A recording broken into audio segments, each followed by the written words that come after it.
Então, estamos aqui de volta para dar prosseguimento ao nosso curso de extensão em saúde ortomolecular e vamos finalizar com esse vídeo o módulo 4, o módulo dos distúrbios gastrointestinais.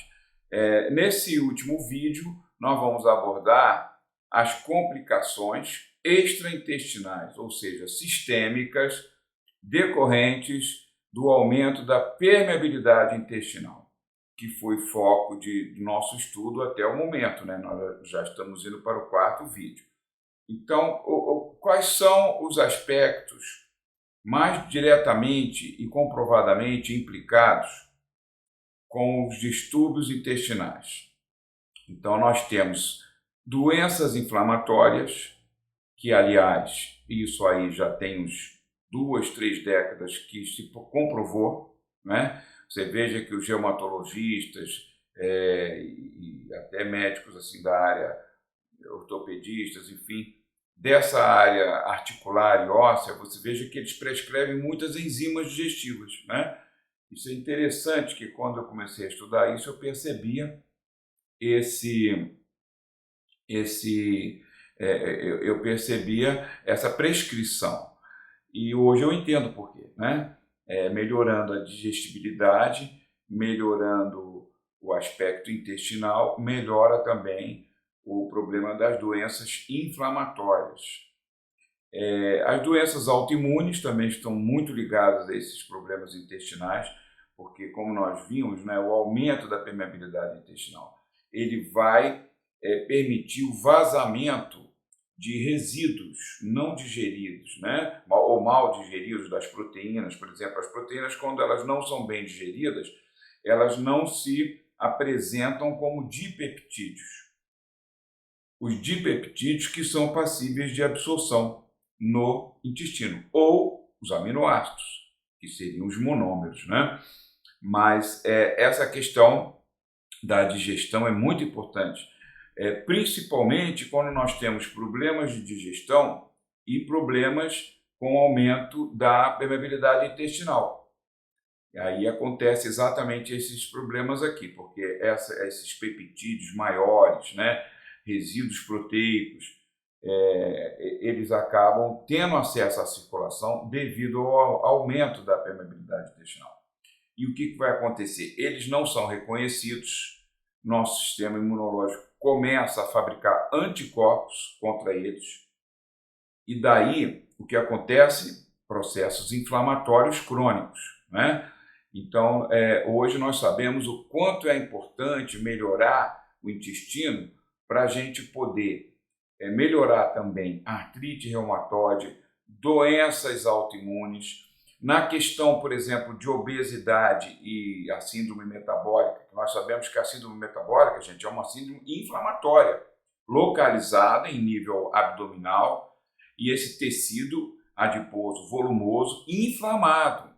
E essa inflamação também tem muito a ver com o aumento da permeabilidade intestinal. Aliás, se vocês começarem a se aprofundar na questão da permeabilidade intestinal, vocês vão ver que hoje é uma discussão completamente atual sobre a síndrome metabólica, obesidade mórbida e aumento da permeabilidade intestinal.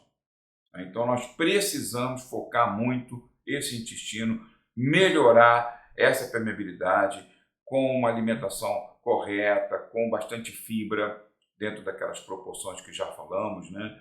E com flavonoides. Os flavonoides, eles são verdadeiras bênçãos para o intestino.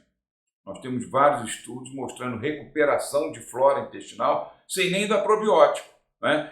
Administrando os flavonoides. Quer ver um flavonoide importantíssimo para a flora intestinal? Naringenina, que nós temos disponível para prescrever naringenina, gente. Naringenina purificada para você usar em cápsulas. A Avena, por exemplo, tem a naringenina, um fornecedor super confiável, que é Active, né? Então, a naringenina é presente nos citros, especialmente da família bergamota, né? As tangerinas, muito rica, são muito ricas. Então, nós precisamos pensar nisso tudo. Isso vai melhorar o paciente, eu garanto a vocês que melhora. Se vocês fizerem o uso de fibras, de flavonoides, de pré-bióticos e dos probióticos, obviamente, não tem como não melhorar, tá? Saindo dessa parte assim, inflamatória, autoimune, síndrome metabólica, a parte mental também está muito vinculada aos distúrbios da flora e da permeabilidade. Gente, a quantidade de toxinas produzida por um grupo de bactérias que habitam o intestino, quando em populações controladas, menos mal. Aí está falando de novo de Clostridium, né? Então, essas toxinas do Clostridium, por exemplo, elas têm um mecanismo que afeta diretamente os neurotransmissores no cérebro. Então, vai alterar liberação de serotonina, de GABA. Você veja, é só esses dois aí, nós estamos falando de equilíbrio emocional, um pouco mais de tranquilidade, raciocínio, contar até 10, né, para evitar explodir. Então, quer dizer, quando você afeta esses neurotransmissores, você vai realmente para um lado de muito problema comportamental. Você vai para ansiedade, você vai para irritabilidade, você vai para até pânico, né? Que nós temos estudos aí mostrando, né? Com déficit de GABA e de serotonina. Vocês vejam, por exemplo, que na parte da depressão, o quanto é importante, né, a catecolamina, né? O quanto é importante o grupo das catecolaminas. Então, quando diminui catecolamina, principalmente dopamina, noradrenalina, o que vai acontecer? Nós vamos ter uma depressão daquele tipo mais prostrada, desanimadona, aquele negócio bem down, não é isso? Então, quer dizer, essas toxinas de certas bactérias, elas vão afetar todo esse processo de neurotransmissores. E isso vai causar todos esses problemas aqui. Inclusive chegando até o autismo, que nós já falamos, inclusive, repetindo sobre o filme Enigma do Autismo, vale a pena assistir. Bem interessante. E hoje nós sabemos que as doenças do espectro autista estão muito relacionadas com distúrbios intestinais. Eu me lembro do professor Elion Pova, lá nos anos 90, começando trabalhos com associações até de pais e mães de crianças autistas e fazendo levantamento bibliográfico e tudo. Já nos anos 90 havia um conhecimento de que doentes autistas tinham muitos problemas intestinais, tinham diarreia, tinham constipação, oscilando entre uma e outra lá atrás, né? E hoje, com a evolução dos estudos, nós sabemos. Por último, nós já temos até um vínculo também de distúrbios cardiovasculares, também por alterações no intestino. Nós temos alguns metabólitos da carnitina, que já foram falados aqui. Aliás, esse ainda não falei nesse curso, vou falar sobre os metabólitos da carnitina, TMO, por exemplo, que afetam também a parte cardiovascular por uma flora que não está boa. Então você veja quanta coisa vinculada ao intestino. E doenças, grupos de doenças, inclusive, que lideram mortalidade mundial, como distúrbio cardiovascular, do grupo de doenças que só aumentam a proporção está assustadora, que é o caso da doença do espectro autista.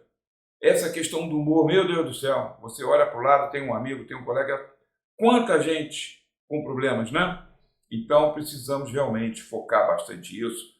Aqui uma homenagem ao querido mestre Elion Pova, que lá final dos anos 90, ele trabalhou muito nessas pesquisas sobre o cérebro e o intestino. Em 2002, ele finalmente publicou um livro que ele já vinha trabalhando há 4 anos, desde 98, e esse livro foi muito, muito bem recebido e muito aclamado. Foi a primeira foi a primeira relação feita no Brasil entre cérebro e intestino. É esse livro do professor Elion Pova, né? Então, um homem muito à frente do seu tempo, e ele já colocando a questão do cérebro, que o intestino como o segundo cérebro, colocando o cérebro como um órgão secretor, que é realmente, e controlador de tantas situações como nós estamos acabando de falar aqui, né? Então, palmas para o nosso querido Elian Pova, que está sempre no nosso coração, no meu coração, sem dúvida nenhuma. Aqui vocês vejam, então, eu selecionei alguns estudos importantes para a gente ver o seguinte: nós estamos falando coisa da nossa cabeça, gente, tá? Nós estamos falando o que está acontecendo no mundo, né? Eu me digo, as pessoas falam, professor sério, cientista. Eu não sou cientista, eu sou um repórter científico. Eu fico lendo, fico estudando alguma coisa, eu já fiz em bancada de laboratório também, mas lá atrás, né? E fico passando para vocês, porque eu acho que, poxa, para vocês isso é importante. Para nós, trabalhamos com saúde, né? Médicos, nutricionistas, farmacêuticos. Então, isso precisa ser acompanhado. E eu senti a necessidade de fazer esse trabalho porque eu não vejo tanta divulgação disso, né? Então, seguindo o mestre, né? Eu estou nos passos dele. Eu venho seguindo os passos dele. Ele veio a falecer no ano de 2014. Eu criei o grupo de estudos de Elian Pova e venho dando esses cursos com muito carinho, com muito amor, tá? Bom, então aqui eu selecionei vários estudos para a gente ver que estamos falando uma linguagem universal com relação a intestino e cérebro. Então, vocês vejam aqui de 2020 essa publicação de uma revista importante, Current Neuropharmacology, não é isso? Respeitada revista. Então, aqui você veja que o autor, né, ele coloca que existe um volume bastante grande de material científico e comunicações falando sobre a questão do cérebro, né, e do intestino. Então, nessa revisão, ele avalia estudos pré-clínicos e clínicos, evidências que suportam essa ligação do eixo intestinal e cerebral, né?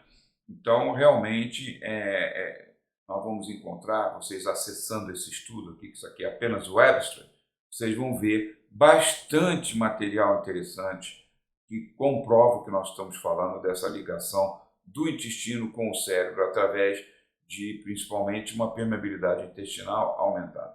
Aqui o casal Sonnenberg, que são estudiosos do comportamento humano, de neurotransmissores, de toda essa parte cerebral.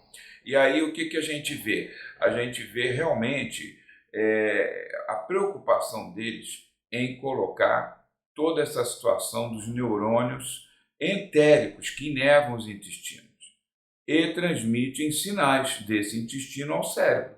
Então, essa microbiota, ela produz metabólitos, vários tipos de metabólitos.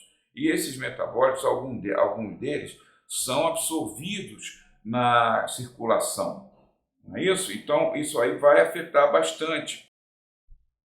E vocês vejam que esses metabólitos produzidos, essas toxinas, muitas vezes, né, ou resíduos peptídicos, elas podem cruzar a barreira hematocefálica, uma vez que elas tenham sido absorvidas num intestino que não está íntegro, né, cuja mucosa está com permeabilidade muito aumentada. Então, esses autores que são muito dedicados à questão do comportamento, das doenças psiquiátricas e tudo mais, vocês vejam que eles são categóricos ao colocar que existe uma boa base teórica para afirmar que a microbiota tem impacto realmente sobre o sistema nervoso, especialmente sobre a cognição, porque é um outro campo que a gente nem está falando tanto assim, né? Estamos focando muito em questão de ansiedade, depressão, também a questão da doença das doenças do espectro autista, mas nós temos também problemas de cognição, né? Então, isso ainda não está bem avaliado, mas veja bem, quantos problemas que nós lidamos hoje de dificuldade de aprendizado, de falta de concentração, quantos também não poderão estar ligados a essa situação do eixo cérebro-intestinal, quando a gente ainda não avaliou, a gente tem uma pequena noção daquilo em termos de peptídeos, toxinas, que possam atravessar a barreira hematocefálica. A gente tem uma pequena noção. A gente não conhece ainda isso profundamente. Nós estamos começando a estudar isso agora.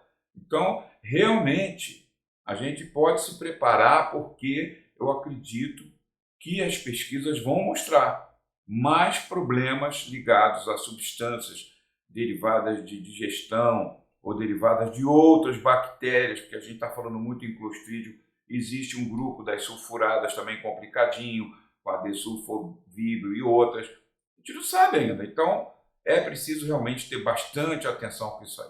Vocês vejam, por exemplo, espetacular esse quadro no sentido estatístico, né? Triste quadro mostrando o aumento da incidência do autismo, mas assim, muito bem feito, que eu peguei inclusive do Departamento de Saúde americano, mostrando em 75 a expectativa e o que se verificava era 1 em 5.000 pacientes que apresentavam autismo na época. Nem se falava doenças do espectro autista.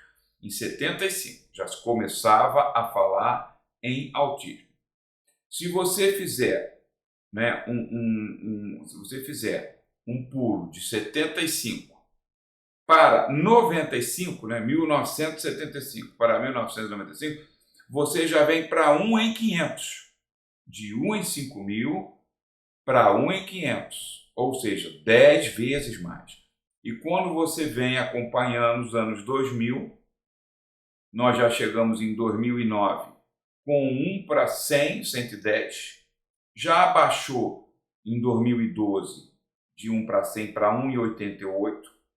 Nós vamos ver que nos Estados Unidos, por exemplo, deixa eu mostrar aqui rapidinho, nos Estados Unidos nós temos uma expectativa já de 1 em 45, vou mostrar aqui, de 1 em 45, né? Então, realmente, é aqui, ó, 1 em 45 indivíduos, um estudo publicado em 2016 pela revista Pediatrics. Então, vocês vejam, em 2016 já se relatava uma proporção assustadora e cada vez aumentando mais, né? Porque 1 em 45 em 2016 e no nosso quadro aqui estava parando em 2012, ou seja, exponencialmente o crescimento. Então nós precisamos parar e perguntar o que está acontecendo com essas crianças. O que mudou no mundo nos últimos 100 anos? Muita coisa. Nos últimos 50, também muita coisa.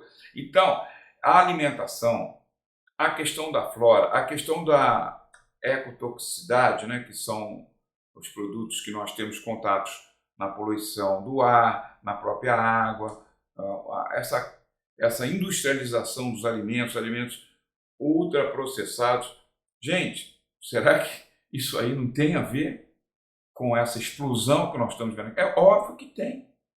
Não adianta a gente querer ficar procurando explicações muito escabrosas. A explicação é comida, é ambiente, é flora intestinal, não é isso? Aqui vocês vejam, por exemplo, em 2009, essa relação do autismo com esse grupo das bactérias Clostridium, ela já não é de agora.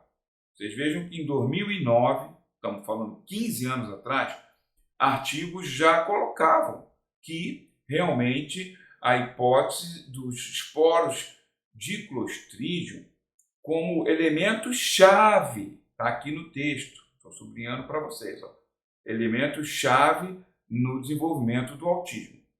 Principalmente os esporos, que nós até falamos no vídeo anterior sobre os esporobióticos, não é isso? Principalmente os esporos, que eles são as formas mais resistentes. Então, quando você pega uma bactéria já resistente, que é um Clostridium, e na forma de esporos mais resistente, olha o que ele fala aqui. Esses esporos são capazes de germinar após o término do tratamento com antibióticos. E antibióticos pesados, hein? Como clindamicina, rifampicina e outros, porque eles são muito resistentes. Então, o que acontece?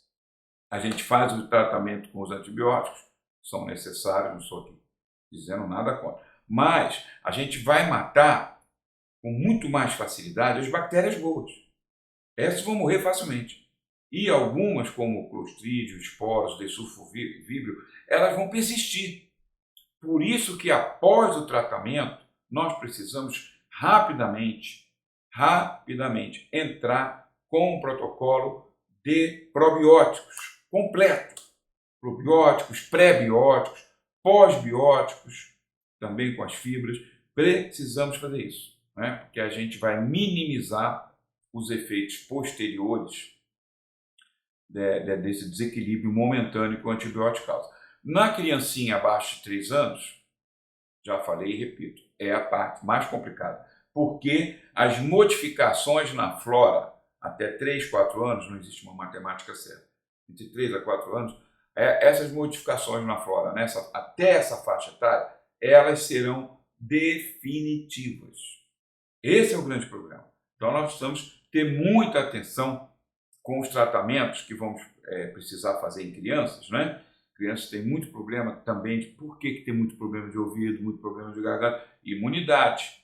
Nós vamos ver um artigo aqui de um cientista, o Finlay, ele coloca claramente que à medida em que a gente diminui a diversidade bacteriana numa flora de uma criança, por exemplo, a gente diminui muito a imunocompetência.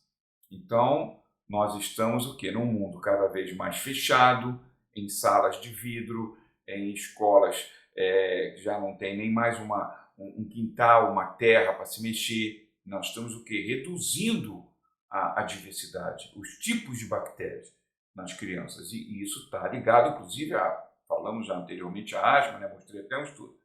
Então, gente, é preciso a gente entender que, melhorando a imunidade da criança, tirando um pouco da criança tanto alimento processado, tanta gordura hidrogenada que prejudica a imunidade, colocando uma alimentação com mais frutas, mais legumes, alimentos realmente verdadeiros, e não produtos alimentícios, né? Nós vamos diminuir também essa questão de tanta otite, tanta amidalite, que aí entra o antibiótico, não é isso? Às vezes não tem jeito, fica muito sério o quadro, vai poder, às vezes, até evoluir para uma pneumonia. Então, aí temos que fazer. Então, o que acontece? Se precisamos fazer na criancinha pequena, até 4 anos, temos que fazer automaticamente um protocolo de probióticos, que é para minimizar o efeito desse Clostridium terrível, que vai sobreviver aos antibióticos, como diz aqui, não é isso? Aqui você veja Clostridium perfringens, como eu disse a vocês, os Clostridium mais conhecidos são os que matam rápido, né? Tudo que mata rápido fica mais famoso, que é o tétano e o botulínico, né? Mas nós temos uma família imensa de Clostridium produzindo toxinas menos agudas, mas que vão ali, ó, detonando cronicamente, né, tecidos, mecanismos, sinapses e tudo mais. Então, veja bem, eles encontraram muito mais colônias de Clostridium perfringens no autismo do que em crianças que não apresentavam o autismo, né? Então, realmente, isso aí preocupa bastante. Clostridium autismo, mais um artigo aqui já de 2018, você veja que vai evoluindo, né? 2009, 2011, 2018, e falando de Clostridium no autismo, tá? Aqui nesse artigo de 2018, novamente os cientistas colocam que há um consenso sobre essa questão multifatorial nas doenças do espectro autista. Aí eles colocam a questão dos pesticidas e agrotóxicos. Nós temos um produto chamado glifosato, que ele altera a flora como se fosse um antibiótico e permite o crescimento de Clostridium. Porque no momento que você vai diminuindo lactobacilos e bifidobactérias, você abre espaço para outras bactérias, entre elas o Clostridium. Então vocês vejam como nós precisamos focar isso, fazer tipo grupos, né, uma união para cobrar realmente dos órgãos competentes governamentais uma monitoração desses agrotóxicos nos alimentos, né? Falei para vocês que quando eu era muito jovem participei de um grupo que a gente propunha na época um programa que fosse definitivo de monitoração nas SEASAs, né? Houve até uma liberação de verba na época do Banco mundial, a gente ficou todo feliz. Na hora H desviaram a verba toda, estou falando dos anos 80.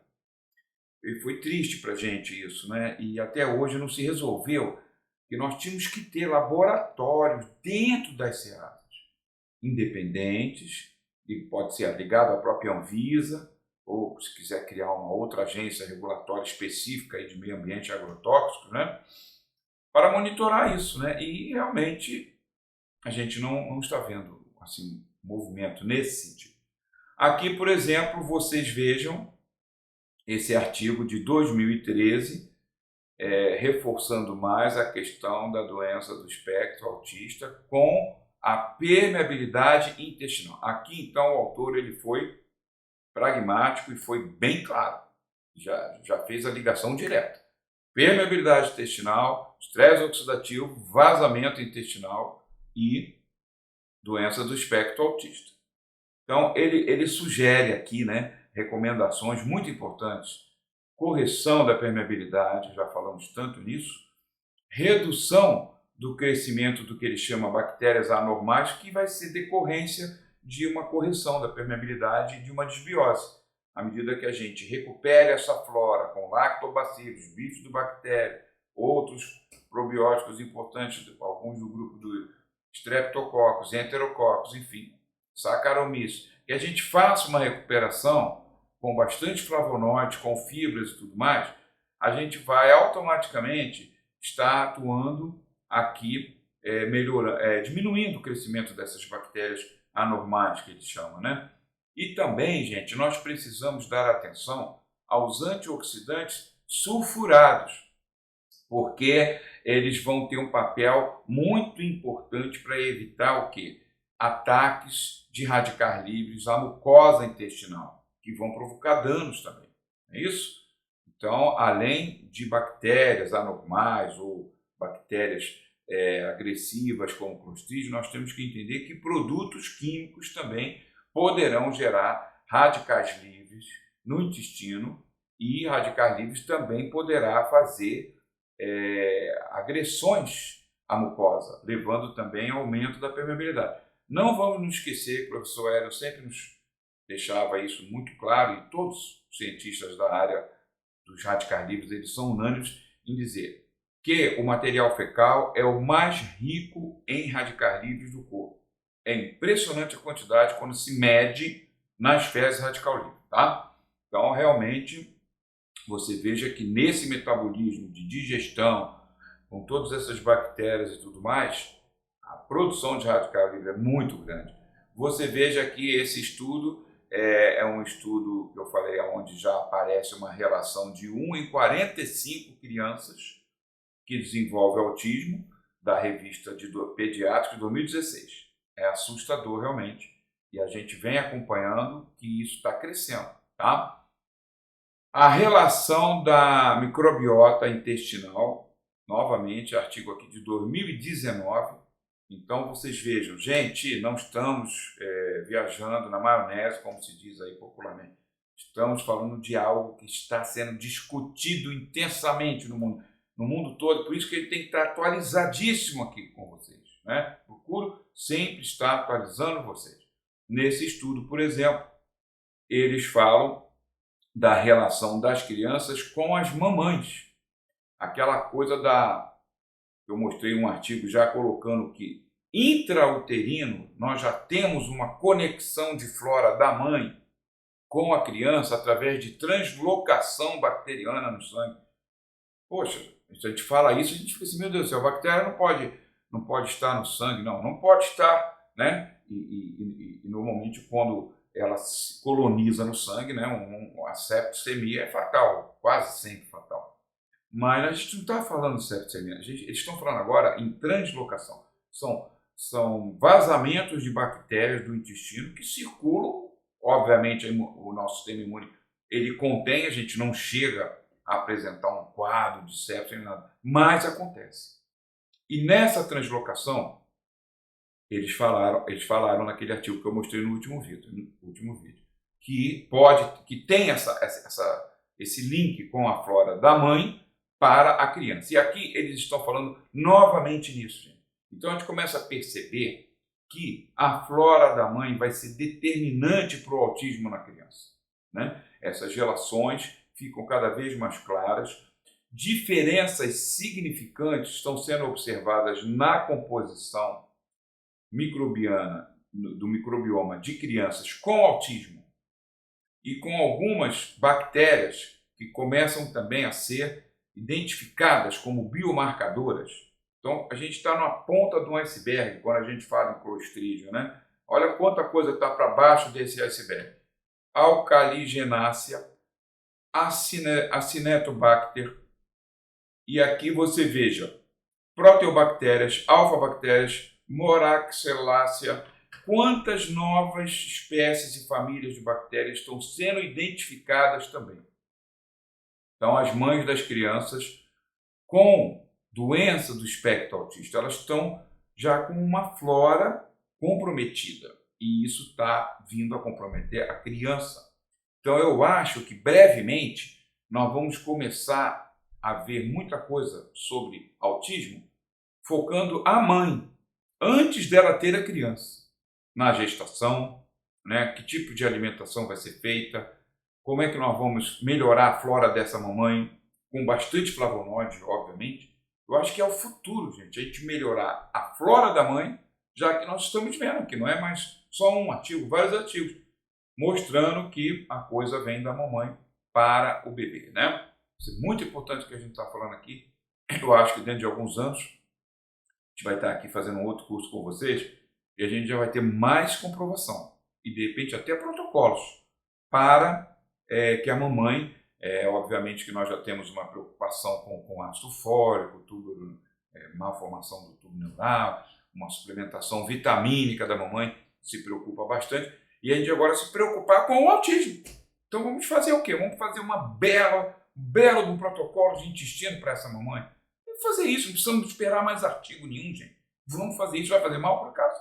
Vai fazer algum mal? Só vai fazer bem, tá? Então eu convoco vocês. Vamos trabalhar todas as mamães melhorando a flora intestinal delas, tá? Bom, a microbiota e a doença do espectro autismo. Aqui interessante esse slide. Bactérias que faltam? Sim.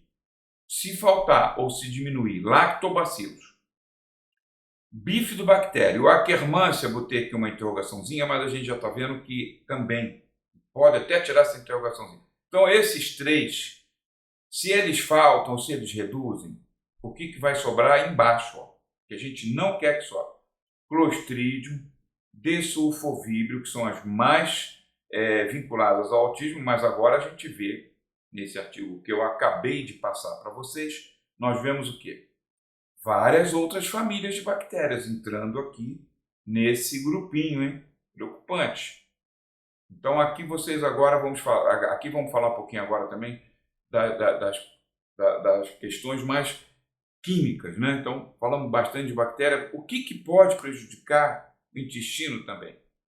Além de bactéria, muita coisa que está na comida. Quando a gente foca o monoglutamato de sódio, que é considerado uma excitoxina, porque ele satura NMDA, NMDA é o receptor N-metil-D-aspartato, é um receptor muito importante no cérebro que está ligado à cognição rápida, associação de ideias, até brilhantismo, eloquência, é a parte do NMDA. Só que ele acessa a memória antiga para fazer comparação, tipo o computador faz, né? Então, olha a importância desses receptores para um cérebro humano. Só que quando ele está hiperativado, você tem excitação, você tem hiperatividade, e daí você pode ter problemas até de déficit de atenção, porque fica hiperexcitado. Então, esse produto, que está em tudo que é biscoito, tudo que é snack, ele vai ser um grande saturador do NMDA. E daí nós vamos ter problema de hiperatividade, DDA.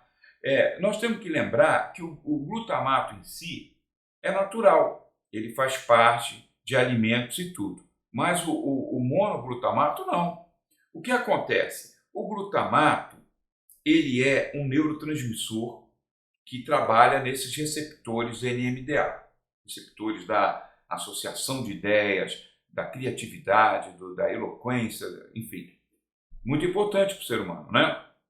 Só que o glutamato, ele precisa ser muito controlado, porque o seu excesso é muito danoso e tóxico para o cérebro.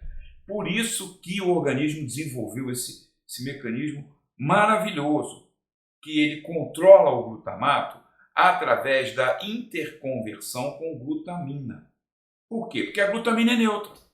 A glutamina não vai ter nenhum problema no receptor, não vai hiperexcitar, nada. Ela é neutra. Então isso funciona como um relógio no cérebro. Através desse processo também, nós eliminamos amônia, né? Controlamos a amônia. Então isso é muito importante. Retiramos o excesso de amônia. Então, quando nós temos o monoglutamato de sódio, muda tudo isso. Porque esse sódio, ele já exige mais um passo na reação para tirar esse sódio, voltar para o glutamato voltar para a glutamina. Então, o monoglutamato de sódio, ele interfere diretamente com esse mecanismo espetacular que o cérebro tem para controlar glutamato. Por isso que nós vemos tantos problemas e estudos citando o monoglutamato de sódio. Infelizmente, não é uma coisa aguda. Por que eu falo infelizmente? Se fosse um negócio agudo, que a criança comesse um biscoito e saísse desesperada correndo, atitudes já teriam sido tomadas. Mas como é uma coisa mais sutil, e aquilo vai também cronicamente, a criança ingerindo isso e piorando lentamente, esse é o grande problema que nós temos, tá? Lembrando que quando chega a um nível de excitação máximo no NMDA, nós temos convulsões. Aliás, estudos de laboratório que pegam os animaizinhos para testar alguns produtos anticonvulsivos, eles provocam a convulsão no animal hiperexcitando o NMDA. Então, o mesmo receptor que vai te dar criatividade, que vai te dar, caramba, um negócio espetacular de associar ideias, o que você leu há não sei quantos anos atrás, aí você leu alguma coisa, agora você faz esse link, tudo isso é NMDA, mas acontece que o excesso está aqui. Até a convulsão pode dar. Psicoses, muita coisa aqui, toque, ligado também à hiperestimulação do NMDA. Então, nós precisamos realmente evitar esse monoglutamato de sódio, né? Aqui vocês vejam mostrando, né, a função dos receptores N-metil-D-aspartato. Na verdade, os receptores muitas vezes são portais, né? Então, esse receptor é um portal para o cálcio. Ele regula a entrada de cálcio no neurônio. Dentro da célula, excesso de cálcio é prejudicial. O cálcio é importante para ativar o circuito de ativação enzimática que vai levar ao aumento da condutividade elétrica. Nós estamos falando de impulsos das sinapses. Então, são a transmissão nervosa, né? Impulso de memória, impulso de sentidos, né? Então, óbvio que é importante, mas se for demais, esse cálcio ele causa todo esse problema que nós já acabamos de relatar, chegando até o processo convulsivo, né? Por isso que não se pode hiperestimular esses receptores e o monoglutamato, infelizmente, ele entra nisso aqui. Um grande aliado para controlar essa questão de hiperexcitabilidade do NMDA, o magnésio.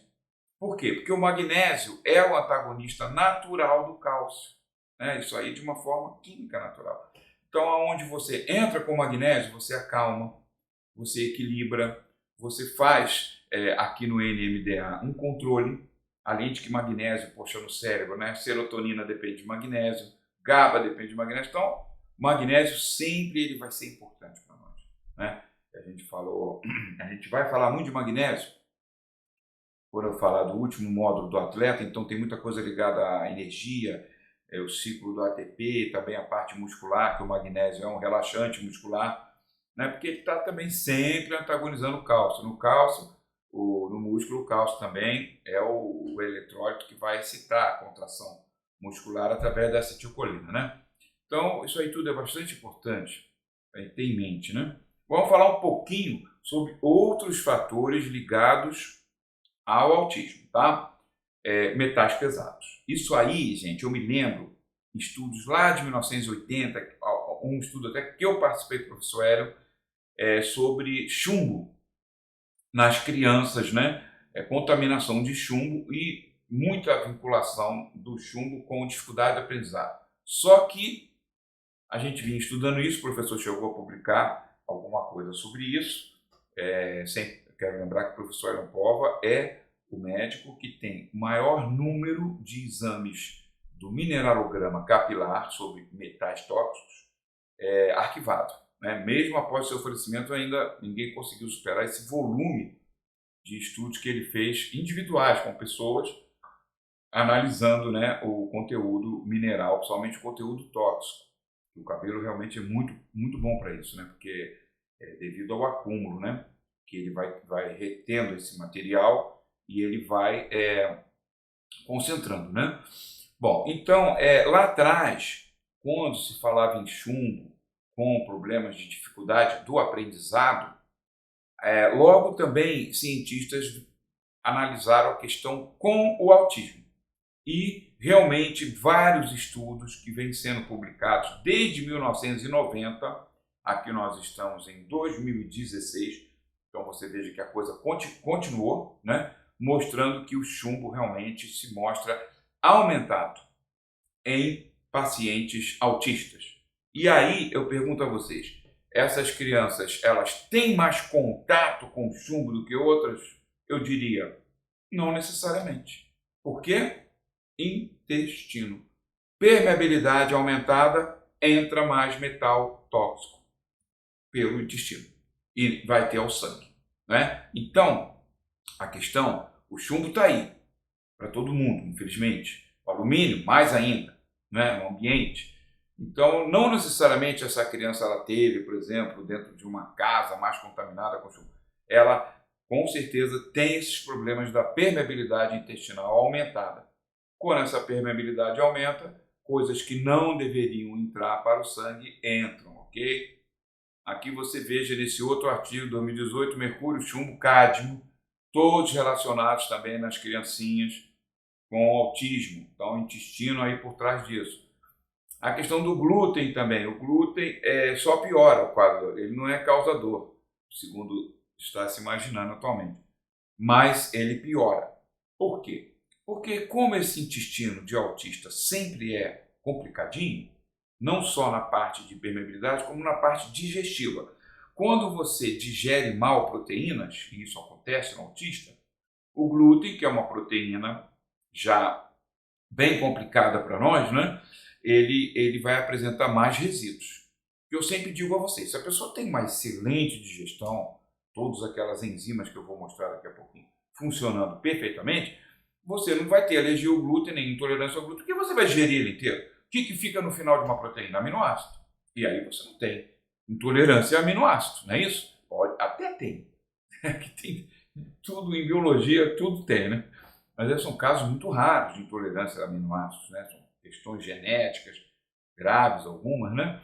Mas assim, nem dá para a gente considerar aqui, né? Então, quer dizer, digere bem o glúten, que você não vai ter problema com o glúten.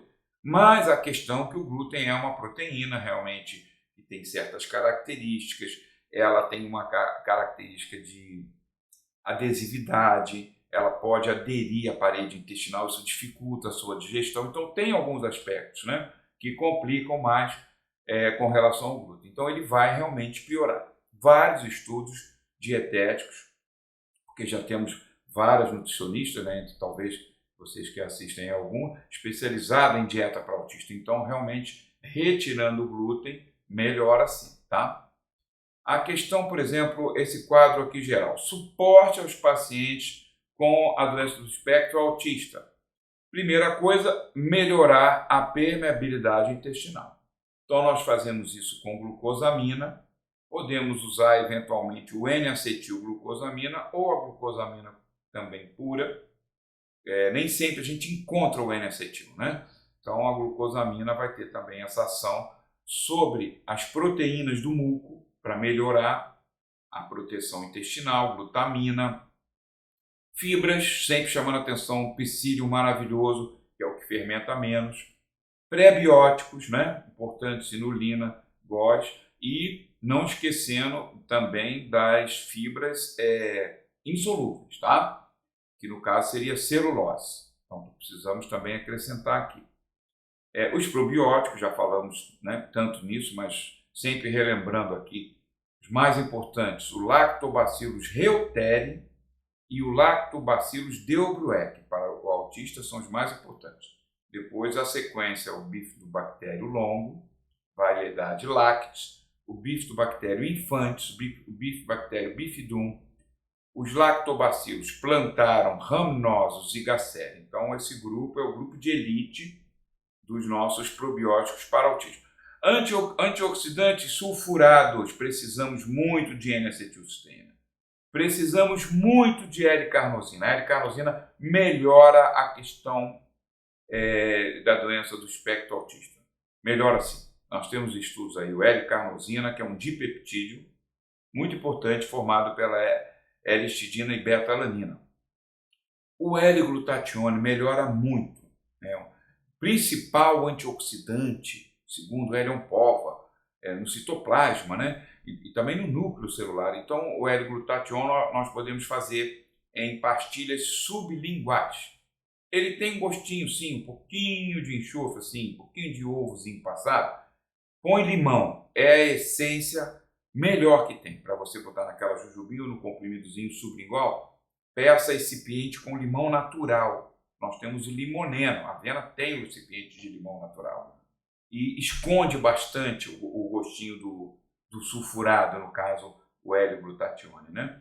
Complexo E, muito importante para os doentes do espectro autista, especialmente acrescentando uma boa parcela dos tocotrienóis.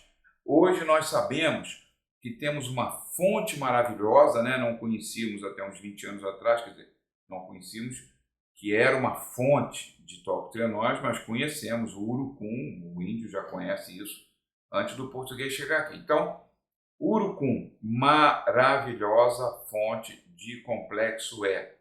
Nós temos hoje um produto desenvolvido por uma empresa brasileira de alta tecnologia chamada Aedes Bioactives.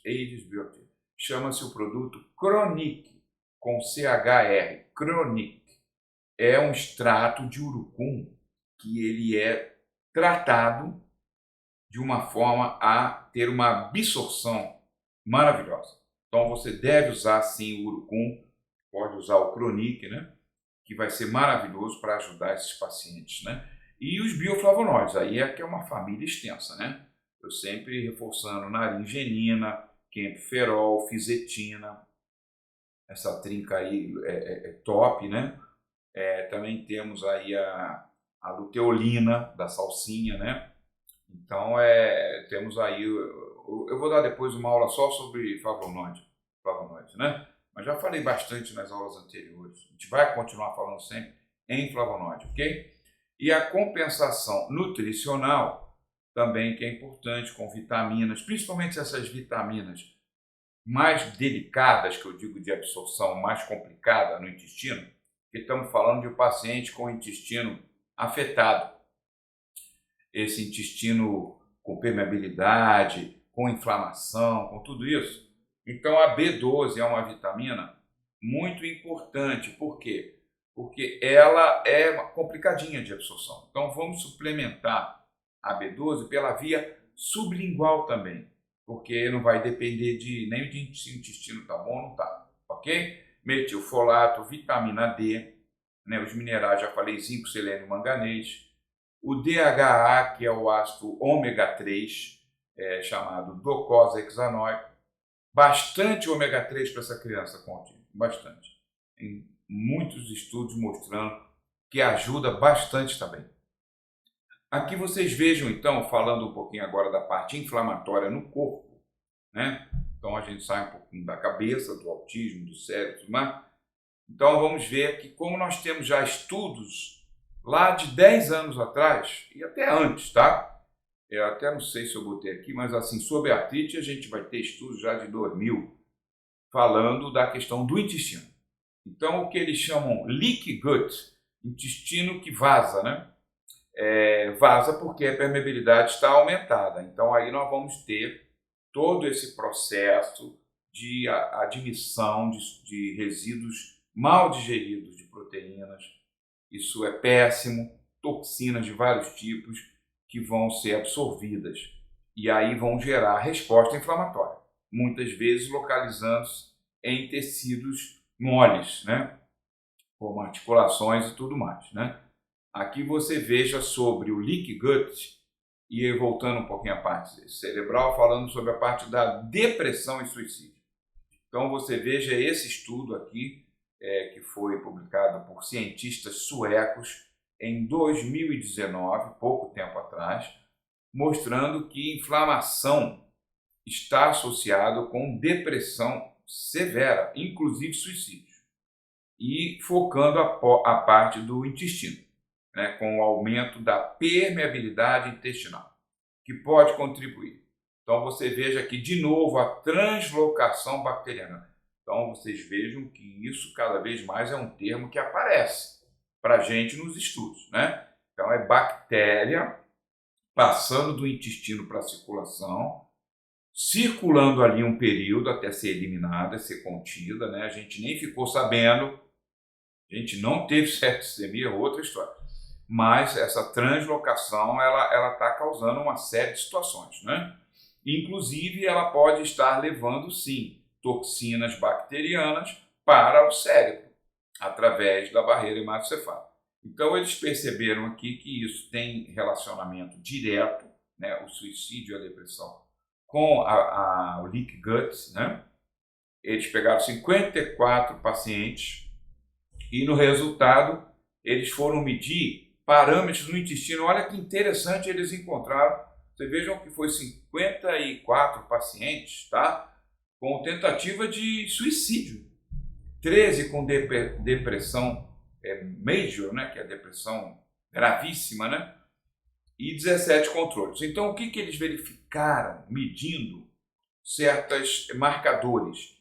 Essa proteína chamada Intestinal Fatty Acid Binding Protein, que a sigla é IFABP, ela estava aumentada nesses pacientes que tentaram suicídio, que tiveram uma série de problemas. O que acontece com essa proteína? Gente, essa proteína ela é liberada no momento das lesões de mucosa intestinal. Então, à medida que você vai tendo lesão de mucosa, que você vai aumentando a permeabilidade, você vai liberando mais IFABP e isso é medido no sangue. Então, esses pacientes, eles tiveram uma elevação absurda, que isso é uma prova cabal de que eles estavam com o intestino em vazamento, leaky gut. E nesses mesmos pacientes depressivos graves, suicidas, eles mediram, por exemplo, certas proteínas que são responsáveis pela diminuição dos espaços entre os enterócitos, consequentemente diminuição da permeabilidade intestinal, que eu citei tantas ali, e aqui inclusive ele vem com outra, que é a zonulina, né? Eu citei cadeirina, eu citei pimentina, esqueci de citar, então sempre bom a gente estar atento aos artigos. Então você veja, a zonulina é também um marcador que faz parte daquela família de proteína que vai juntar as células, como a aquaporina vai separar. Já falei isso anteriormente. Então, ficou demonstrado claramente que esses pacientes graves, tá? Depressivos e até suicidas, estavam com o intestino totalmente aberto, tá? Então, isso a gente não pode desconsiderar. O vovô estava certo, não a vovó. Porque a vovó é muito preocupada. O vovô já deixa a criança brincar na terra, deixa a criança brincar no ar livre, né? E a vovó sempre cuidado e tudo. Então, o vovô estava certo. Por que o vovô estava certo? Porque Finlay, em seus artigos, e eu cito esse de 2015, ele mostrou claramente que quanto maior a diversidade bacteriana que faça parte do corpo da pessoa, não só intestinal como externamente, nós falamos sobre flora da pele no vídeo anterior, não é isso? Flora do próprio cabelo, da boca, da cavidade nasal. Então, quer dizer, toda essa flora, que a gente tem mais bactérias do que células, não é isso? Então, quanto mais ela for diversa, isso mostra que a pessoa ela tem mais resistência e melhor imunidade, né? E aqui, por exemplo, nesse estudo sobre a asma, em que eu volto a dizer que o vovô estava certo, porque como é que nós vamos adquirir mais diversidade bacteriana? Tendo contato com o ambiente, tendo contato com animais, pets são muito importantes para isso, tá? Porque nós vamos convivendo com bactérias que não são perigosas, que estão no gatinho, que estão no cachorrinho, que estão na terra. Não, algumas até tudo bem. Mexer com ferro enferrujado, né, que a vovó fala. Não, aí não, porque você sabe que o tétano, Clostridium tetano, é uma bactéria anaeróbia. Então ele vai ficar no ferrugem, porque lá exatamente está sendo todo o oxigênio consumido pelo ferro. Então, detalhes à parte, nós precisamos sim de brincar na terra. Recente evidência, segundo Finlay e seus colaboradores, recente evidência identificou uma janela crítica precocemente na vida, quando as mudanças na flora intestinal são mais influenciáveis na asma experimental. Estamos falando daquela faixa 3 a 4 anos, tá? A pesquisa ainda não estabeleceu se as mudanças estão realmente envolvidas com a asma, que é um fenômeno de deturpações na resposta imune, no self e não self, no que é perigoso e que não é perigoso. Então começa a reagir, de repente uma poeira, tudo bem, essa poeira nem tem ali um germe terrível, uma poeirinha, a criança, pá, então super excitado, sistema imunológico, né? Então eles compararam nesse estudo a microbiota intestinal de 319 crianças, né, voluntárias pelas mães. Isso foi feito no Canadá e mostrou que as crianças com asma, elas tinham uma disbiose, cara, transitória, nos primeiros 100 dias de vida. E abundância relativa de gêneros como Lactospira, Veillonella, né? Então, realmente, essas bactérias que foram em menor número nas crianças com asma, possivelmente uma criança com uma flora menos rica. Pelo menos essas aqui, por exemplo, Lactospira, Veillonella, Fecalibacterium, Ross, elas estavam quase ausentes. Então, uma criança com menor riqueza de bactérias, menos tipos de bactérias. E o que eles fizeram? Inoculação de algumas dessas bactérias que estavam faltando nas crianças e melhorou, incrivelmente, esse processo inflamatório respiratório, né? Então, realmente, nós precisamos muito entender que essa diversidade bacteriana que vai estar em nosso corpo, ela vai ser muito benéfica para nós. Quanto mais tipos diferentes nós tenhamos de bactérias e, obviamente, não tendo números elevados de certas bactérias que nós sabemos que nos causam problema, mas que estão ali, mas elas controladinhas, uma Clostridium, não vai acabar com o Clostridium, tem como acabar, mas assim, controlar. Como a gente controla? Com uma maior diversidade, porque se tem mais gente para disputar o espaço, mais gente que eu digo bactéria, tá? Se tem mais bactéria para disputar aquele espaço, então essas mais terríveis elas vão ficar também no seu devido lugar. Então tudo fecha realmente com o Finlay e com o vovô estava certo, né? Aqui você veja, por exemplo, bactérias probióticas que são benéficas para o nosso processo imunológico, que são anti-inflamatórias, que são até antitrombóticas. Aqui no caso estamos falando Lactobacillus casei, maravilhoso do leite, né? Então, realmente, eles pegaram os streptococcus patogênico, bravo, que é a pneumonia, né? Ativaram lá a coagulação, agregação de plaqueta em vivo, né? Em animais. E aí que eles verificaram que, ao administrarem o casei, que restaurou a contagem das plaquetas, reduziu a resposta trombótica e melhorou a questão inflamatória. Então, nós vemos aí como são importantes os probióticos, né? nessa parte inflamatória. Aqui a gente vai falar um pouquinho mais de que eu sou fã número um, que é o Lactobacillus reuteri.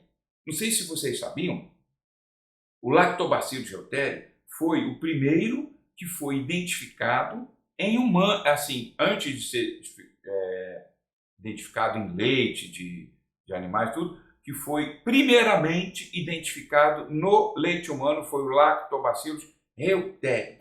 Ele é um poderoso instrumento que melhora a diarreia infantil. Nós temos remédios registrados nos Estados Unidos e outros países, medicamentos com Lactobacillus reuteri para essa questão infantil, né?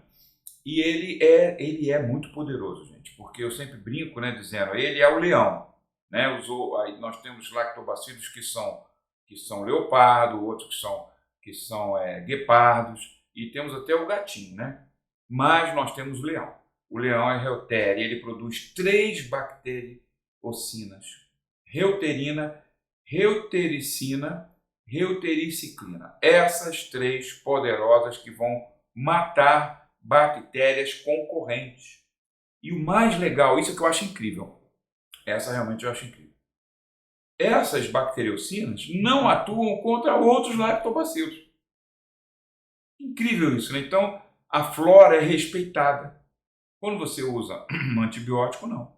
É geral. Mas as bacteriocinas, elas protegem os iguais, as suas irmãs, os seus primos, não são afetados. Somente Shigella, Salmonella, Clostridium ele elimina. Pylori, Helicobacter pylori ele elimina com isso aqui também, tá? Então essa reconstituição, por exemplo, da flora, a partir do L. reuteri, a pessoa fala assim, mas eu dou, porque você fala tanto no Lactobacillus reuteri? Gente, se você der o Lactobacillus reuteri, uma dose bacana, 5 bilhões, durante um mês, as outras todas vão aumentar também. As outras boas que eu falo. Porque ele prepara o terreno, ele é o leão. Ele detona tudo que é concorrente de lactobacilos e cria um ambiente muito favorável. Então, se você faz o L. reuteri puro, você já está ajudando toda a família lactobacillus. Tá? Que mudou de nome recentemente, mas eu vou continuar chamando lactobacillus. Então, vocês vejam aqui, nesse estudo, com a obesidade gestacional, que é um problema, você não pode entrar com medicamentos, e você pode entrar com reuteri. Então, inclusive, também essa obesidade, ela está sendo relacionada, né? Obviamente temos aí por trás disso uma permeabilidade intestinal, também com desordens neurológicas, né? Então, foi relatado aqui que a dieta maternal com alto teor de gordura induz a um impacto negativo na microbiota. Pode ter certeza disso. A alimentação chamada Western Diet, ou fast food que vocês queiram chamar, é péssimo para a flora. Não é isso? Então você entra com o flavonoide, reduz o hambúrguer, você melhora muito a pessoa, né? Então eles verificaram que essas mamães, com uma dieta muito inadequada, né? As crianças sofreram. O comportamento dos recém-nascidos foi afetado. Né? Então, eles usaram o Lactobacillus reuteri para fazer uma reconstituição da microbiota e foi capaz de corrigir várias situações, inclusive, olha que incrível, atenção nisso, inclusive o Lactobacillus reuteri, ele melhorou os níveis de ocitocina na mamãe para transmitir ao leite da criança. Que a criança fica calminha, a criança se sente amada, a própria mãe com maior nível de ocitocina, ela cada vez mais ela fica cuidadora, né, que é um hormônio importante, exatamente, que a mãe recebe para que ela fica totalmente focada na criança, não é isso? Estimulação sináptica e déficits sociais também foram melhorados com o nosso maravilhoso leão da flora, vamos chamar ele assim, leão da flora, Lactobacillus reuteri. E você veja no gráfico ele mostrando, né, a questão das mamães com essa alimentação high fat diet, deu um monte de probleminha, inclusive nas crianças deu problema, diminuição de ocitocina, tudo isso com essa dieta de hambúrguer aqui, ó. Pizza demais, até parece uma pizza aqui. E ele corrigiu com o Lactobacillus reuteri. Melhorou a socialização, melhorou aqui também a parte social, citocina. Isso aqui, gente, foi estudo em vivo, tá? Foi com, a gente está falando grávidas, mas são animais de laboratório. Foi um estudo em vivo que demonstrou muito bem para a gente como o reuteri, sozinho, ele reverte, porque ele prepara o campo, né? Como já falei. A reutericiclina, bacteriocinas podem ser o futuro da antibiótico terapia. Já tem startups, já tem laboratórios de ponta lá fora, no Japão, inclusive vários, estudando que vão lançar a era dos antibióticos lá no final. Vão ser as bacteriocinas. Por quê? Nós acabamos de ver que elas são seletivas, coisa que os antibióticos têm muita dificuldade de ser. O antibiótico ele mata toda a flora. Então, as bacteriocinas não. Elas vão matar as bactérias patogênicas e vão preservar a flora. Gente, isso vai ser tudo de bom um dia. A gente torce, né, que isso realmente vai ser feito. Já temos várias bacteriocinas além do reuteri. Aqui temos dos streptococcus também, né? E por aí a gente está indo. Vocês vejam os antibióticos humanos, a complexidade da pesquisa. Olha que moléculas complexas, né? A própria penicilina, descoberta por acaso, entre aspas, eu acho que não foi tão por acaso assim, pelo nosso Fleming, né? São moléculas complexas, muito complexas, para matar as bactérias. Olha só que estrutura molecular super complicada. Então, quer dizer, o ser humano ele faz uma pesquisa muito complicada. E a bactéria? Simples. Ela pega um propionaldeído, olha a diferença. Olha que moléculazinha pequenininha e ela mata tudo que é bactéria com isso. Né? Então, esse aqui, por exemplo, é a reuterina, uma das 3 bacteriocinas do reuteri, tá? Olha a estruturazinha química da bichinha, coisa mais simples, né, gente? E resolve tanto, né? Então, será que precisa de tanta complicação para matar as bactérias nocivas, no caso? O reuteri acha que não. Ele, com isso aqui, ele resolve o que essas complexas estruturas de ciprofloxacina, azitromicina, né? Ele chega aqui com a reuterina, pá, resolve a situação com facilidade. A ingestão de L-reuteri induz colonização no ilho e melhora a resposta e presença de células T-helper, que são muito importantes para modular a resposta. A gente fala tanto que imunidade não tem um interruptor assim, né, que liga e desliga, porque depois até que eliminou a bactéria, por exemplo, a tempestade da citoquina, né, no caso do Covid, foi claro isso, né, já tinha matado a bactéria, mas a tempestade de Covid, de citoquina, seguiu e matou a pessoa, né? Então, a questão T-helper é exatamente para evitar essa tempestade de citoquina, para falar, gente, calma, já eliminamos o inimigo. Esse é um dos papéis do T-helper, né? Então, é muito importante o L-reuteri também, para a gente pensar em doenças autoimunes também, né? E alergias. Aqui você tem um quadro mostrando como o reuteri ele é resistente, né, a muitos antibióticos. Alguns não, mas se você for comparar o reuteri com outro lactobacillus, por exemplo, um acidófilo, é tudo S. E aqui você veja que o reuteri ele resiste a muitos, né? Amoxicilina, dicloxacilina, oxacilina, penicilina, ele resiste a muita coisa, né? Muita coisa ele resiste, tetraciclina, né? Então, isso aqui só para mostrar como ele é forte, né? Aqui falando um pouquinho então de outro lactobacillus importante para essa questão também mental, que é o Lactobacillus plantarum, né?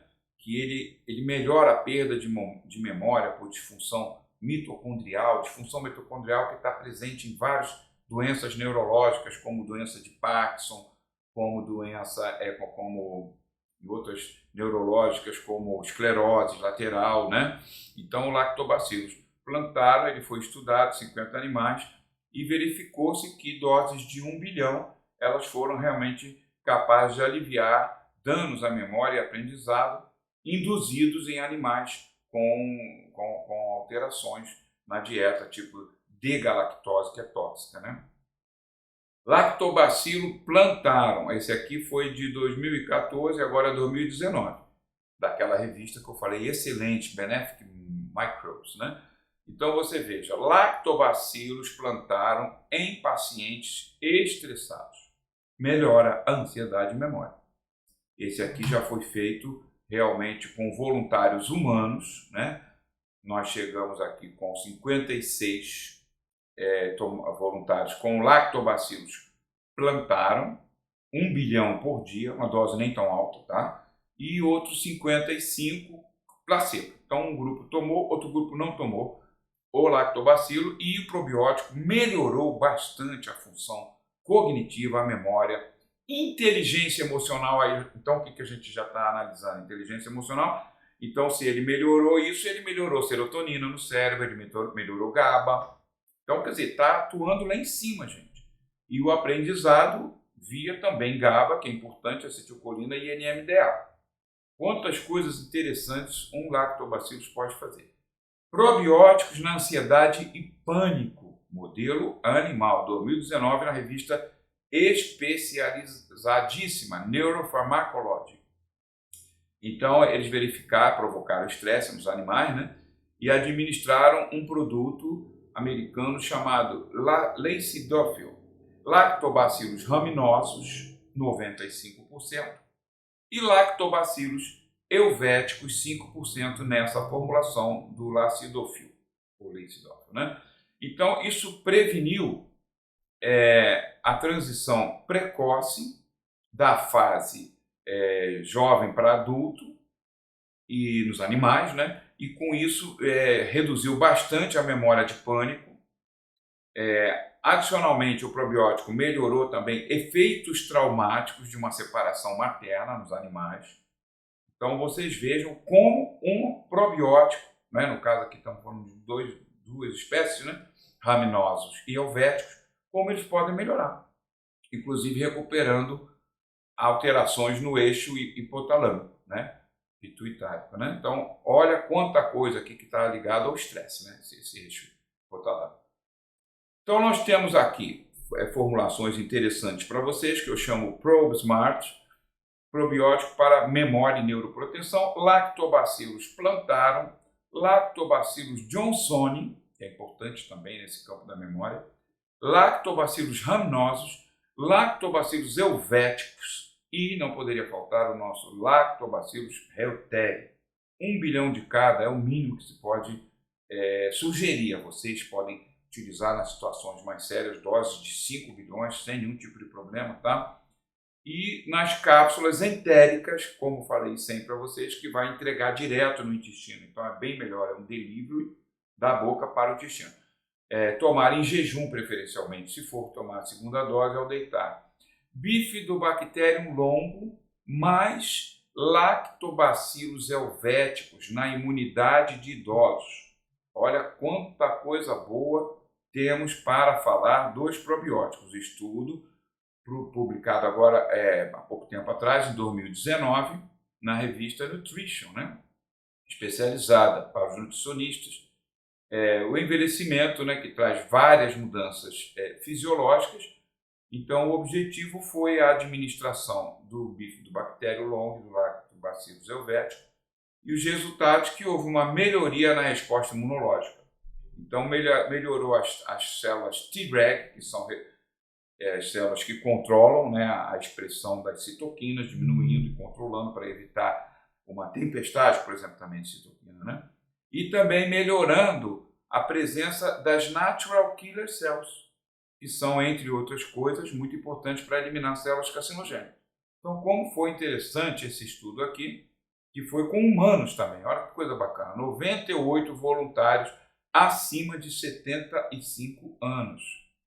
Lactobacillus casei aumenta a imunidade também aqui, estimulando natural killer cell. Então, mais uma bactéria que está sendo usada para melhorar a imunidade. Você veja um estudo publicado agora, nesse mês de abril, estamos no mês de abril, né, 2024, bem recente, né, na revista europeia de nutrição, European Journal of Nutrition. E aqui usando agora a nova nomenclatura, né? Não é mais lactobacillus, é lacticaceibacilos. Eu vou continuar chamando de lactobacillus casei, tá? Os probióticos, que são importantes imunomoduladores, né? Como falam os autores, e na investigação que eles usaram 3 cepas probióticas. O Plantarum, o Bifidobacterium bifidum e o nosso casei. Então eles usaram esses 3 tipos. O que eles verificaram? Que o casei exibiu uma eficácia superior, especialmente no aumento da imunidade pelas natural killer cells, que além de matar vírus, matam células cancerosas também, ok? Então isso foi bastante importante, né? E conclusão do estudo que o Lactobacillus casei pode ter aplicações potenciais como probiótico e melhorar a imunidade via natural killer cells. Então nós temos aqui uma formulação do ProImmune, nós temos probióticos que melhoram a imunidade. Bifidobacterium longo, Lactobacillus helvéticos, Lactobacillus delbrueck, Lactobacillus casei, o prebiótico, no caso galacto-oligosacarídeos, pode usar folha de louro também, em pó, extrato, né, seco da folha de louro, você pode usar essas doses mínimas de 1 bilhão, né, dos lactobacilos.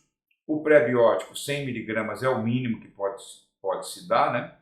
Assim pode-se isso aqui fazer 200, 250 mg tranquilamente, até 500 mg, nós vamos ter um pouquinho de gases intestinais com 500 ou acima, mas está tranquilo, né? E nas cápsulas entéricas, né? Recomendações para prescrição eficiente dos probióticos.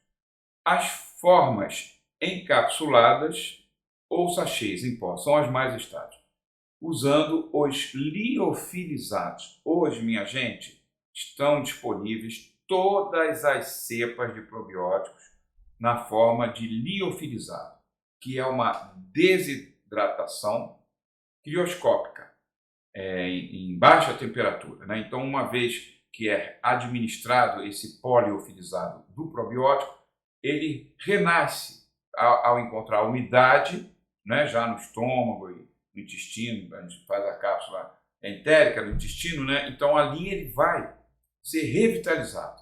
Então é muito importante que vocês recorram, né, às boas empresas como a Avena Farmacêutica para terem os melhores produtos liofilizados, né? Administração, preferencialmente em jejum, e uma segunda dose, se for o caso, ao deitar. E sempre associando com prebióticos.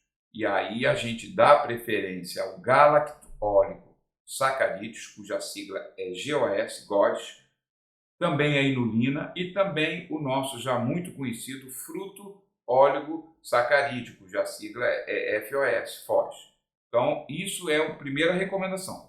Sempre utilizar as formas em poliofilizadas associadas com prebióticos. Segunda recomendação, as cápsulas, quando for o caso, entéricas, porque elas vão entregar diretamente no intestino. Bom, mas e aí como fica o caso dos sachês, né? Porque aí não vai ter a cápsula para entregar no intestino direto. Então nós vamos usar um recipiente especial nesses sachêzinhos. Vamos pedir ao farmacêutico que use a celulose micro 101, ou celulose, tá? Ele já sabe qual é.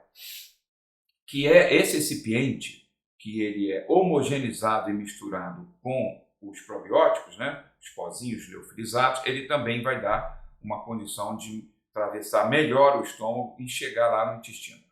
As formas de esporos já são naturalmente resistentes ao suco gástrico. Então, nem teria tanta preocupação com os esporobióticos, que são bacilos clausii, bacilos coagulantes, né? É muito importante, inclusive, na questão alérgica, asma e tudo isso. Esses esporos já não precisa tanto da cápsula entérica, pode ser na cápsula comum. Eu digo isso por quê? Podia deixar tudo na cápsula entérica. Não, se não precisar da cápsula entérica, não faz não, porque aumenta o preço.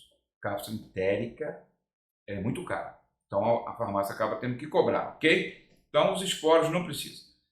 Exceção de administração para o intestino, no caso, são os probióticos para combate do Helicobacter pylori no estômago. Obviamente, aí nós não podemos fazer uma cápsula entérica, porque nós precisamos, ao contrário, que o produto ele chegue no estômago. E para isso, a melhor forma são jujubas ou pastilhas mastigáveis, com L-Reuteri, por exemplo, que você vai entregar diretamente no estômago esse Reuteri e ele já vai eliminando o Helicobacter pylori. Isso tem estudos comprovando, nós já mostramos aqui. Outra recomendação, também preferível o uso das cepas já consagradas, né, com muitos estudos publicados, que são aquelas que nós encontramos nas fontes confiáveis, né, de fornecedores aqui no Brasil, né, e também em farmácias confiáveis como a Avena.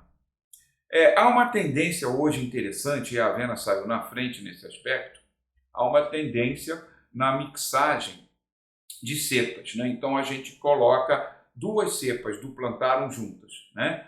E porque elas podem ter características diferentes de atuar em determinadas doenças diferentes. Sempre os liofilizados. Os liofilizados não precisam refrigeração, gente. O liofilizado ele é resistente. Aqui falar um pouquinho dos MAMPs. Os MAMPs eles são estruturas lisadas da paredes bacterianas. A destruição, no caso, por exemplo, flagelina, é uma proteína, né, presente na parede de várias bactérias. Então, esse lisado, chamado MAMP, que é Microbe Associated Molecular Pattern, ele nada mais são do que lisados das bactérias. Então, vai ter material que constitui a parede bacteriana, flagelo bacteriano, e isso tem a capacidade de estimular bastante o sistema imune, né, de uma forma segura, porque a bactéria já está morta, né? Então, ali, eles identificaram que podem ter os cientistas identificaram que tem uma arma poderosa para aumentar a produção de anticorpos, né, através dos chamados biomamps, né? Agora vamos finalizar, então, o nosso módulo gastrointestinal falando sobre um outro aspecto muito importante, que é a digestão, né? A gente trabalha muito toda essa questão intestinal, toda a questão da permeabilidade, né? Da flora intestinal, mas a gente tem que lembrar que, independente disso, nós ainda poderemos ter problemas digestivos se nós temos deficiências enzimáticas, né? Então vamos fazer uma recapitulação assim bem rápida, né, da digestão e absorção, porque um alimento mal digerido é um alimento mal absorvido. Então nós temos grupos de alimentos, né, amidos, proteínas, gorduras, e esses grupos eles vão ter enzimas especializadas. No caso dos alimentos do grupo amiláceo, né, que são os amidos, vocês vejam a importância, né, de carboidrato para o corpo, em questões energéticas, que nós nos adaptamos em milhares de milhões, até milhares de anos, né, centenas de milhares de anos, o Homo sapiens e as suas formas predecessoras. Então essas adaptações nos levam a começar a digestão do carboidrato já na boca. Olha a prioridade que esse grupo de alimentos ele tem para nós.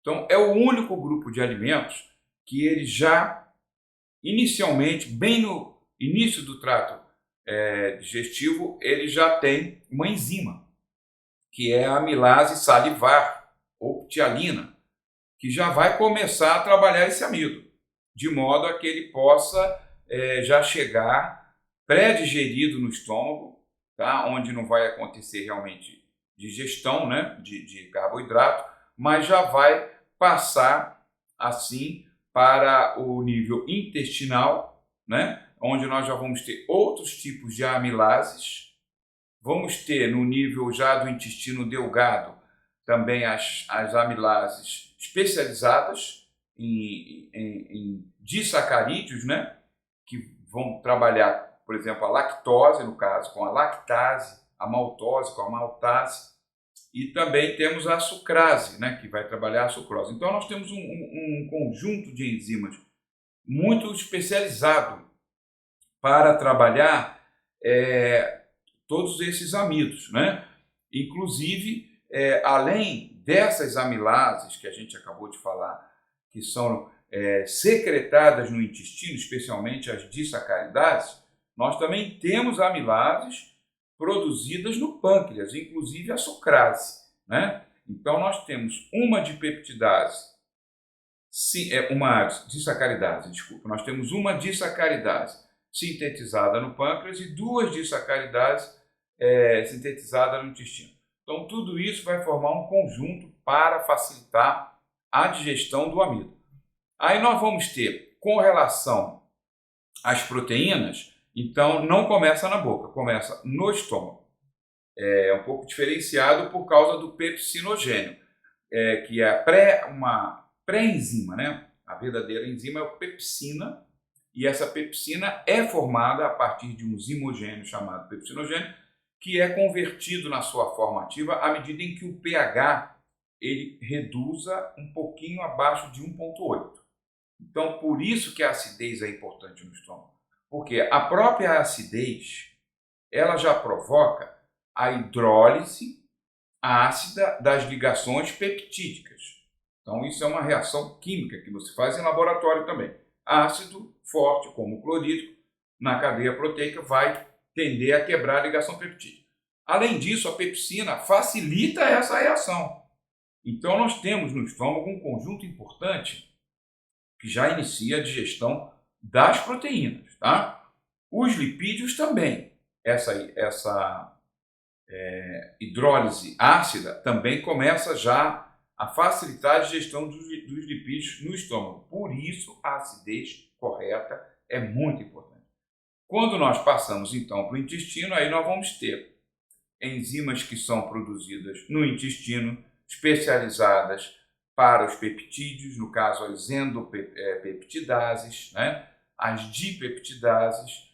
No caso do pâncreas, também vamos ter a produção de enzimas peptídicas, né? Tripsina, a dipeptidase, a exopeptidase. Então, são várias famílias de enzimas para degradar as proteínas. E agora, com relação à gordura, então, nós temos a hidrólise ácida no estômago, aí nós temos a floculação dessa gordura com bile, os ácidos biliares, que são verdadeiros detergentes, que eles vão preparar esse ácido graxo para ser absorvido, e depois eles liberam o ácido graxo, depois eles retornam ao ácido graxo, fazendo o que nós poderíamos dizer uma reesterificação, para permitir a ação das enzimas especializadas, que são as lipases produzidas, algumas no intestino delgado e outras no pâncreas, né? Então, tudo isso é um sistema voltado para quê? Para a absorção de todos esses nutrientes que nós vamos ingerir. Então, aqui, de novo, essa imagem do estômago, mostrando, por exemplo, as partes do estômago, a que mais secreta, por exemplo, ácido clorídrico é o córpus, que é essa parte central, né? E a importância, por exemplo, do pepsinogênio, que vai ser fundamental na digestão das proteínas, né? Essa estrutura epitelial do estômago não estratificada que se torna, então, um órgão mais impermeável, ele não absorve, né? O estômago não absorve, ele faz todo o tratamento do bolo alimentar, inclusive com essa acidez e com a pepsina, e no caso também das gorduras, pela hidrólise ácida, né? E com essa musculatura forçando, né? Fazendo uma movimentação nesse estômago, que é, na verdade, uma câmara digestora, né? Maravilhosa que nós temos, né? E aí nós vamos ter problemas, né? Quando nós temos a hipocloridria, porque ela vai dificultar todo esse processo. Ela vai piorar a absorção de todos esses nutrientes, principalmente proteína e lipídio, né? E vai trazer uma série de consequências ruins para nós, como também diminuir a barreira de proteção contra bactérias que a gente possa vir a ingerir bactérias nocivas, né? Que o estômago ele é preparado para matar essas bactérias, todas com pH 1,5, né? Mas se ele está com pH 3, 3,5, 4, então um abraço, né? Alguns sintomas aqui vocês veem nesse slide da hipocloridria que podem nos ajudar a buscar uma correção de pH nesse paciente, tá? Primeira, disbiose. Problemas com a flora intestinal. Pode suspeitar sempre de hipocloridria, porque essas disbioses e esses problemas todos com a flora não vêm tão facilmente se o estômago estiver ok. Muito gás, principalmente gás esofágico, né, que é o arroto, né, até 1 hora após a refeição.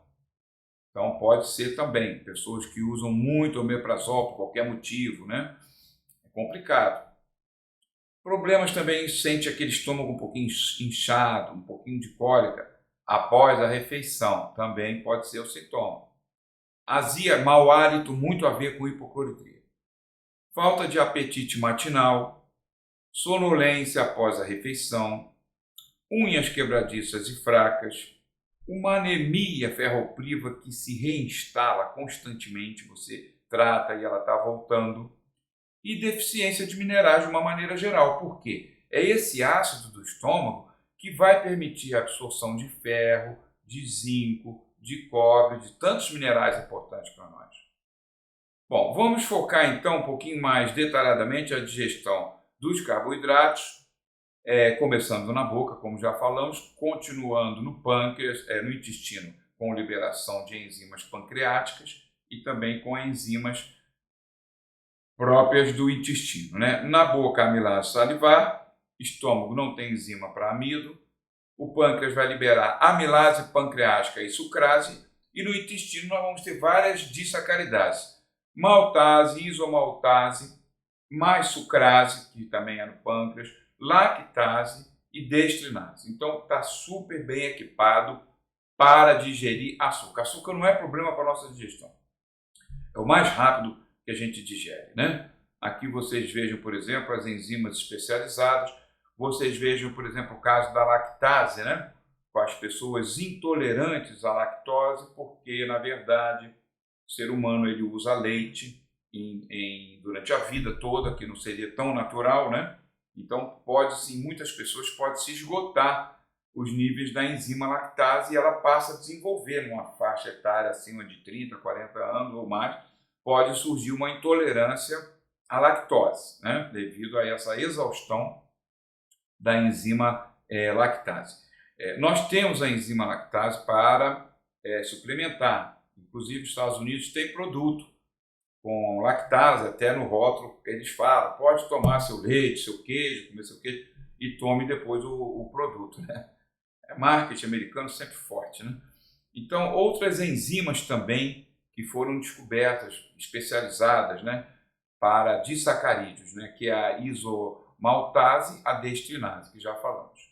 Aqui você veja que essa absorção dos carboidratos, além das enzimas todas, porque vocês vejam bem, nós podemos absorver o açúcar individual, né? Não os polissacarídeos nem os disacarídeos. Então a gente tem que chegar a um final de glicose ou frutose. Então, vamos ter que chegar nessa finalização, né? A partir, por exemplo, dessas enzimas aqui, por exemplo, maltose, né? A maltose ela é a junção de glicose com outra glicose. São dois juntos, não, de sacarídeo. Aí a maltase vem e libera. Então fica 2 glicoses, pode ser absorvida.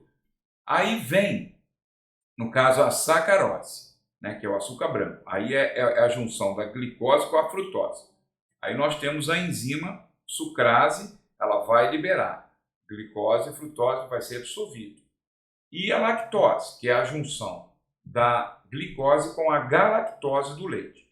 Então vocês vejam que no final, o que o intestino pode absorver são os monossacarídeos, tá? Por isso esse tratamento aqui das disacaridases é muito importante. E aqui, após a apresentação então dos monossacarídeos, glicose, frutose, tudo mais, ainda vai precisar de eletrólitos para absorção desses sacarídeos, desses monossacarídeos, né? Que vai ser o sódio, esse vermelhinho, e o potássio. Eles vão facilitar a absorção dos açúcares pela membrana dos enterócitos, que seria uma difusão facilitada com o transportador, que nós chamamos, né? Uma absorção com o transportador. Agora que vocês vejam os transportadores da glicose, né? GLUT1, GLUT2, 3, 4, 5, CGLT1. Então são os transportadores que vão captar a glicose no cérebro, no rins, até na placenta. O GLUT2, o GLUT1, né? Captação nesses órgãos, né? Cérebro, rins, placenta. O GLUT2, captação e liberação no fígado, pâncreas, rins, intestino delgado. O GLUT3, novamente, cérebro, rins e placenta. O GLUT4, que é o mais famoso, né? No músculo esquelético, no tecido adiposo.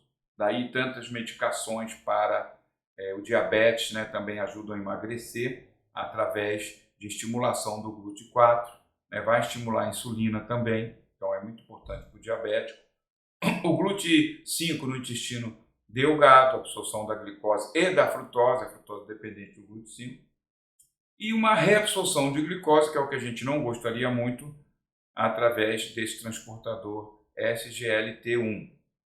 Aqui agora falando das proteínas, é uma digestão mais complexa, em mais etapas e mais difícil. No estômago começamos com a pepsina, que depende do pH. Né? Então pH ácido abaixo de 1,8. Daí nós vamos pegar essa proteína gigantesca e começar a quebrar em peptídeos. Já adiantou bastante o processo no estômago. Se a acidez estiver ruim, já não vai conseguir ir para frente e resolver. Já vai incompleto, não vai conseguir solucionar até o intestino, vai ter muita perda de proteína, ou pior ainda, a absorção desses peptídeos mal digeridos quando o intestino está com a permeabilidade intestinal aumentada. Daí vamos ter alergias, intolerâncias e uma série de problemas. No duodeno, intestino delgado, continua a digestão. Aí nós vamos ter enzimas especializadas, quimiotripsina, tripsina, carboxipeptidase, produzida no pâncreas. Então essas enzimas elas vão pegar esses peptídeos já iniciados no estômago, né, que já começou a digestão no estômago, aí vai pegar esse material, digamos, pré-digerido e vai continuar a digestão, sempre fazendo o quê? Diminuindo o tamanho da cadeia. A cadeia da comida chega desse tamanho no estômago para cima, no intestino, até chegar aos aminoácidos, que vai ser o que nós podemos absorver. Então, no intestino, à frente um pouquinho também do duodeno, né? No jejum também, nós vamos ter elepsina e outras dipeptidases, que vão finalmente fracionar os peptídeos em monômeros, que são os aminoácidos que serão absorvidos, tá? Com relação agora à digestão dos lipídios, é um processo bem complexo, que inicia pela floculação com bile, tá? Logo no início do intestino, formando micelas. Daí ele consegue ser absorvidos e essas micelas são liberadas por enzimas lipases em ácidos graxos livres, que voltam então a ser micelados já no interior dos enterócitos. Então, quer dizer, para entrar no enterócito, ela vai entrar como ácidos graxos e lá dentro vai ser reesterificado com a bile. E aí a lipase vai liberar novamente os ácidos graxos livres no interior já do citoplasma dessas células, para que eles possam passar a circulação. Primeiro eles passam para a rede linfática. Então essa digestão da gordura e absorção é completamente diferente. Ela vai ser absorvida na forma de ácido graxo. Esse ácido graxo, ele vai depois ter ao sangue, ele vai formar o bolo das lipoproteínas, não é isso? Ou parte poderá ser diretamente incorporada aos adipócitos. Então nós temos uma incorporação direta quando temos excesso de gordura, que vai somar no conteúdo de tecido adiposo. Então é bastante complexo esse processo, via linfa inclusive, com relação aos lipídios. Então, nós precisamos muito dos sais biliares. Os sais biliares são produzidos a partir do colesterol, e esse colesterol vai dar origem a uma família, que é o ácido desoxicólico, urso desoxicólico, tauro urso desoxicólico, que é o túdica, esse inclusive que além de ser ácido biliar, ele é um sinalizador de autofagia, muito, muito importante hoje em dia na longevidade, né? O ácido tauro urso desoxicólico. Então, quer dizer, nessa parte aqui nós finalizamos então a parte digestiva e nós temos as formulações que nós vamos poder usar para correção, por exemplo, de pH estomacal, identificado, né, o caso assim, de hipocloridria. Nós podemos usar a betaína cloridrato, nunca confundir com a betaína base, porque a betaína base realmente ela tem outras finalidades. Então, a betaína cloridrato de 100 a 500 miligramas, ela vai poder aumentar a acidez, diminuindo, no caso, o pH. Nós temos uma sintomatologia, que já descrevemos aqui, que pode ajudar bastante a nós identificarmos o paciente com essa cloridria deficitária, não é isso? E temos também enzimas para a digestão, por exemplo, dos carboidratos. Nós temos a alfa-amilase, podemos fazer de 250 miligramas, e podemos fazer também a lactase, de 250 miligramas, né? Então, nós podemos utilizar antes das refeições em cápsulas de liberação entérica, né? Então, eu acho que nós podemos fazer, nem precisa assim meia hora, pode ser imediatamente antes das refeições, nós fazemos a utilização da cápsula, sentou para se alimentar, já tomou a cápsula entérica, com as enzimas, com as enzimas, por exemplo, para carboidratos, não é isso? E também para melhorar o pH do estômago. No caso dos lipídios, nós temos também a lipase ácida, que nós vamos utilizar com cápsula comum, né? Porque já é para começar a ajudar no estômago a fazer o processo da hidrólise dos triglicerídeos, que é a forma de gordura que nós ingerimos, né? E também podemos fazer uma suplementação com sais biliares, que isso aqui realmente já é para liberação entérica, e tudo isso aqui vai melhorar bastante a digestão, ou melhor dizendo, a absorção dos lipídios, né? A digestão, a verdadeira digestão dos lipídios seria a beta-oxidação, não é isso? Lipídio em excesso vai ter o problema da incorporação direta, porque ele vai circular, vai incorporar em lipoproteína, mas só que as lipoproteínas também têm uma capacidade, né? Acima delas, esse lipídio vai acabar sendo levado para o tecido adiposo, incorporação direta, aumentando o volume adiposo rapidamente. Por isso que temos que controlar o excesso de gordura na alimentação. Enzimas para a digestão de proteínas. Essa é um capítulo muito importante, porque nós dependemos das proteínas para muitas coisas. Proteínas vão formar enzimas, vão formar hormônios, vão formar peptídeos ativos. Tudo isso nós dependemos das proteínas. Então é uma digestão muito importante que a gente tenha uma eficiência nesse processo. Nós temos para usar, por exemplo, as enzimas alcalinas, né?